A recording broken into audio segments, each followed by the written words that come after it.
एक और आम खबर है, इंटरबैंक में भी डॉलर की डबल सेंचुरी मुकम्मल हो गई है। इंटरबैंक में तारीख में पहली बार डॉलर 200 रुपए का हो गया है। इंटरबैंक में डॉलर की कदर में 1 रुपए 61 पैसे का इजाफा हुआ है। तफसीलात जान लेते हैं कफील अहमद से। कफील, हर चीज के डॉलर ने डबल सेंचुरी कर ली है। आज ओपन मार्केट में 200 रुपए 50 पैसे पर बंद हुआ है। किसी से अर्ज किया कि भाई ऐसे नजर आ रहा है कि आगे दीवार में हम गाड़ी जो मईशत की है वो ले जा रहे हैं और जो भी हुकूमत में बैठा है वो देख रहा है कि दीवार है आगे, ना वो दाएं कर रहा है, ना वो बाएं कर रहा है, ना वो ब्रेक लगा रहा है। तो 200 पर तो जाना ही था, पता नहीं आगे कहां जाएगा, तो उसके बाद कुछ होगा। और पाकिस्तान डिफॉल्ट होने जा रहा है। हम एक एटमी कुव्वत हैं। हम पाकिस्तानी हैं। जो पाकिस्तानियों के इस वक्त हालात हो रहे हैं ना, वो देखकर दिल खून के आंसू ही रो रहे हैं। दिल को कोई खुशी नहीं हो रही। इक़्तिदार तो आनी जानी चीज है, पाकिस्तान पहली प्रायोरिटी है। पाकिस्तान है तो हम हैं। जी, बदकिस्मती से पाकिस्तान इस वक्त एक मुकम्मल अनारकी, केओस, अफरा तफरी, तवाइफल मलूकी जिसको कहा जाए, पाकिस्तान जो है वो अमली तौर पर एक तरह से पैरालिसिस का शिकार में नजर आता है। आपको लग रहा है मार्शल लॉ की तरफ? नहीं, मार्शल लॉ तो बड़ा सख्त लफ्ज है। 2 वोटों की हुकूमत है। क्या करूं मैं, क्या करूं, कुछ समझ नहीं आ रहा। मईशत काबू में आ ही नहीं रही। डॉलर हॉट एयर बैलून की तरह ऊपर ही ऊपर जा रहा है और रुपया नीचे की जानिब आ रहा है। देखें, डॉलर जो है वो इंटरबैंक मार्केट में पहली मरतबा जो है वो 200 की सतह पर पहुंच गया है और इंटरबैंक मार्केट में ट्रेडिंग के दौरान इस वक्त जो है वो 1 रुपए 61 पैसे का इजाफा जो है वो रिकॉर्ड किया गया। नमस्कार, जय हिंद, वंदे मातरम। दोस्तों, आप देख रहे हैं वर्ल्ड ऑफ न्यूज़। दोस्तों, पाकिस्तान की हालत दिन ब दिन पतली होती जा रही है। फिर भी पाकिस्तानियों ने कसम खाई हुई है कि वो अपनी गलती ना देखकर सबका ठीकरा इंडिया पर ही फोड़ेंगे। पाकिस्तान में श्रीलंका की तरह ही इकोनॉमिक क्राइसिस आ गया है और पाकिस्तान के रुपये की वैल्यू डॉलर के मुकाबले 200 के पार हो गई है। फिर भी पाकिस्तानी हैं कि अपनी गलती से सबक सीखने की बजाय कश्मीर और भारत का रोना लिए बैठे हैं। पाकिस्तान की हालत इतनी ख़राब हो गई है कि अब वहां पर सिविल वॉर भी छिड़ सकती है और इसके बावजूद वहां के ex prime minister Imran Khan लोगों को अपनी ही आर्मी के खिलाफ भड़काने में लगे हुए हैं। पाकिस्तान में महंगाई इतनी बढ़ गई है कि वहां एक रोटी की कीमत भी 50 रुपये तक पहुंच गई है। खैर, पाकिस्तानियों से हम भारतीयों को यही सब की उम्मीद रहती है और ज़रूर पाकिस्तान हम इंडियंस की उम्मीदों पर खड़ा होंगे और अपने ही देश को अपने हाथों बर्बाद कर लेंगे। आपने हमारे चैनल को अभी तक सब्सक्राइब नहीं किया है तो ऐसे ही वीडियो पाने के लिए हमारे चैनल को अभी सब्सक्राइब करें और आइए देखते हैं ये interesting video. Thank you so much.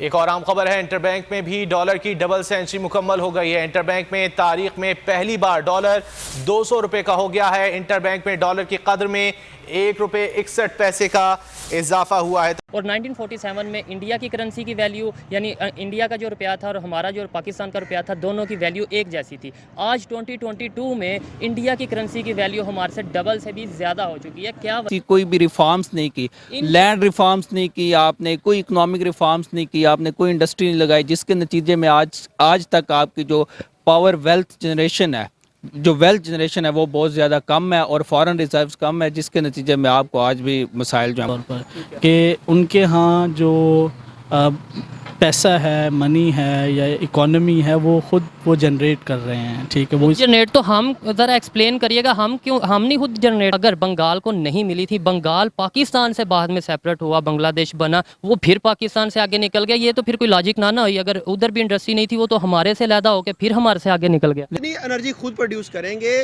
उतनी ही ज़्यादा बिजली सस्ती होगी, उतनी ही इंडस्ट्री को रिलीफ मिलेगा, वो प्रोडक्ट्स की जो लागत है वो कम होगी और बाहर भेजने में उन्हें कोई मसला नहीं होगा। ऐसे देखें, डॉलर जो है वो इंटरबैंक मार्केट में पहली मरतबा जो है वो 200 की सतह पर पहुंच गया है और इंटरबैंक मार्केट में ट्रेडिंग के दौरान इस वक्त जो है वो 1 रुपए 61 पैसे का इजाफा जो है वो रिकॉर्ड किया गया और मजमूई तौर पर पेमेंट के बाद से अब तक जो है वो तकरीबन 16.5 रुपए का इजाफा जो है वो रिकॉर्ड किया गया। पिछले रोज अगर हम बात कर लें तो जो ओपन मार्केट थी उसके अंदर भी 200 रुपए और 2 रुपए के पर जो है वो ट्रेड हुआ था डॉलर। तो हम इस वक्त इंटरनेशनल मार्केट में जो वो डॉलर 200 रुपए पर फरोख्त हो रहा है। इसी तरह अगर हम बात करें पाकिस्तान स्टॉक मार्केट की तो ट्रेडिंग के आगाज से अब तक जो है वो 97 पॉइंट्स का इजाफा जो है वो रिकॉर्ड किया गया। इसकी नाजरीन बुनियादी वजह आपको मैं बता दूं कि यूएस डॉलर के ऊपर एक चीज लिखी हुई है। जब मैंने गौर से पढ़ी तो मैं हैरान रह गया। उस पर लिखा हुआ है, इन गॉड वी ट्रस्ट। हमें अल्लाह पर भरोसा है, इन गॉड यानी एक, इन गॉड वी ट्रस्ट। फिर मैंने पाक रुपया निकाला, उसको मैंने देखा, ठीक है, निकाल लेते। इस पे लिखा हुआ है जनाबे वाला, अरे लिफाफा पे निकला, अच्छा, इस पे जनाबे वाला लिखा हुआ है, सुनिए आप गौर से, हुकूमत पाकिस्तान की जमानत से जारी किया गया है, यानी हुकूमत पाकिस्तान की जमानत से जारी किया गया रुपया, उसके अंदर कोई स्ट्रेंथ नहीं होगी।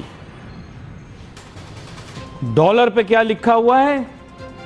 हमें अल्लाह पर भरोसा है।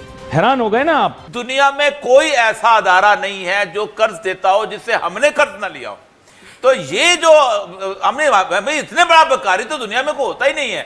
तो ये बजाय इसके कि हम IMF का पैसा लेके हम कर्ज की तरफ जाते हैं, हम अपनी इकोनॉमी को क्यों ठीक नहीं करते अपनी? अभी तो इस वक्त मैं बगैर बिजली के बैठी हुई और मैं हाथ उठा के पाकिस्तान के उन इदारों को और उन लोगों को जिन्होंने ये इम्पोर्टेड हुकूमत लाई है, उनको मैं दुआ दे रही हूँ कि या अल्लाह उनको भी वही बगैर बिजली के जिंदगी उनकी गुजरे, उनको भी वो 1500 रुपए वाला आटा खरीदना पड़े और उनको भी वो तकलीफें आए जो पाकिस्तान के अवाम झेल रहे हैं। पाकिस्तान में मसला ये है कि बुरा लगे लगता है, लगे अब तो और लगेगा। जब रोटी खरीदोगे ना, जब रोटी लेने जाओगे ना और रोटी मिलेगी 50 रुपए की एक, तो बुरा लगेगा। तब अली नासिर की बातें सच्ची समझ में आएंगी। क्या बात है कि अली नासिर सच बोलता था, हम रुल गए। शेख साहब, जब से पाकिस्तान बना है हम लोग देखते आ रहे हैं कि मुल्क में कोई भी सिक्योरिटी की सिचुएशन हो, जनरली कोई और मसाइल शुरू हो जाए तो हम लोग कहते हैं ये अमेरिका करवा रहा है, इजराइल करवा रहा है, इंडिया करवा रहा है। तो आपको क्या लगता है कि वाकई इसमें इंडिया और ये लोग ममालिक शामिल हैं? देखिए, हर चीज़ इंडिया करवा रहा है। हर चीज़ के पीछे इंडिया नहीं चाहता पाकिस्तान स्टेबल हो, क्योंकि इंडिया की तरक्की के रास्ते में पाकिस्तान एक रुकावट है और कश्मीर एक बहुत बड़ा इशू है और पाकिस्तान एक एटॉमिक पावर है। और इस एटॉमिक पावर में शेख रशीद, राजा जफरुल हक और गौहर अयूब का बड़ा किरदार है। जब कैबिनेट में वोटिंग हुई, नवाज शरीफ एटमी धमाके का हामी नहीं था। मैं बावजूद आपको इंटरव्यू दे रहा हूं, 3 आदमी थे सारी कैबिनेट में, बाकी सारी कैबिनेट जो है वो धमाकों के मुखालिफ थी कि सैंक्शन लग जाएंगी, सरताज अजीज तो खास तौर पे। हर चीज में इंडिया को ब्लेम कर देना कि इंडिया नहीं चाहता। किसी पाकिस्तानी से पूछिए, मैं आपको बता रहा हूं आरजू जी, आज मैं चैलेंज कर रहा हूं, आपके प्लेटफॉर्म में बड़े से बड़ा पाकिस्तानी आपकी शो पे आए, अगर मैं सिर्फ ये पूछ दूं कि सब क्यों नहीं चाहता इंडिया, वो देखना वो शेरो शायरी की बात करेगा, क्योंकि इंडिया को बुरा लगेगा अगर पाकिस्तान की तरक्की हो जाए। बस इंडिया की वजह से रुका हुआ है। फिर ये पता है इमोशनल बात करते हैं, भारत जलता है, भारत को हमारी तरक्की, कौन सी तरक्की है आपकी? एक पाकिस्तानी साइंटिस्ट का नाम बता दीजिए, एक पाकिस्तानी सीईओ का नाम बता दीजिए, बड़ी कंपनी का सीईओ लगा हुआ है। कुछ तो किस चीज, बट इंडिया को जलन है हमसे। अब जो बात लॉजिकल नहीं है, जो बात तथ्यों पे बेस नहीं है, उससे आरजू जी आप आर्ग्यू कर ही नहीं सकते। आप हम कैसे आर्ग्यू करेंगे? भारत क्यों रोकेगा सीपैक? भारत को ऑब्जेक्शन है कि सीपैक का रास्ता जो है गिलगित बाल्टिस्तान और पाकिस्तान ऑक्यूपाइड कश्मीर, जिसको आप लोग आजाद कश्मीर बोलते हैं, वो इलाका हम लोग क्लेम करते हैं, हमारे पार्लियामेंट का रेजोल्यूशन है, ठीक है। अब मैं आपको बताता हूं क्यों, हर चीज के पीछे क्यों। मैं तो चाहता हूं जो पाकिस्तानी भाई बहन देख रहे हैं प्रोग्राम, वो भी क्यों पूछें, अपनी सरकार से पूछें कि क्यों। हर चीज के पीछे वाई एक सिविलाइज्ड आदमी जो थोड़ा सा इल्म रखता है, थोड़ा सा शऊर रखता है, वो कभी ना कभी तो सवाल पूछेगा ना। ये सवाल नहीं पूछते, इनको जो घुट्टी पिला दी, मौलवी साहब ने बोल दिया कि हाँ बेटा यही है, तो उन्होंने बोला फुर्र, बस। अब देखिए, अगर इंडिया दहशतगर्दी के मामले करता है पाकिस्तान के अंदर, तो कभी ना कभी उसके जो प्रूफ हैं, उसके सबूत है, दुनिया के सामने आएंगे। आज नहीं आएंगे, कल नहीं आएंगे, 5 साल के बाद नहीं आएंगे, कभी ना कभी तो आएंगे। बने रहे हमारे साथ और देखते रहे वर्ल्ड ऑफ न्यूज़, और हमें सब्सक्राइब करना ना भूलें। जय हिंद, वंदे मातरम।